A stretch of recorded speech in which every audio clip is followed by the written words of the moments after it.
Guys, nandito po ako sa Marikina City. Isa pong tricycle driver. Ilan taon na po kayo nagtatricycle dito, sir? 10 years. Oh, 10 years na na si sir dito. Sariling tricycle niyo po to? Olo po diri. Bondi, Olo po diri. bondire. Magkano sa araw ng bandire pa ganun? Magkano ang bondire? 300. Tuwan linggo-linggo. Ah, 300 araw-araw. Apat na taon.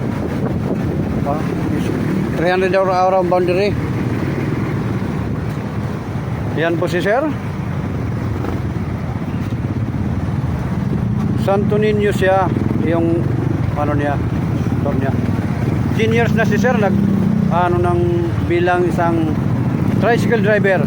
Magkano man kinikita natin ng isang araw? Kaya kita ng 1 to. Minsan 1 to, depende sa dami ng pasahero, ganon. Ganito, malaki 1 to. Kung sa different din naman para pareho. Yan si sir, kung isang vlogger, taga Marikina, ay isang ano rin siya, Edmond. Oo.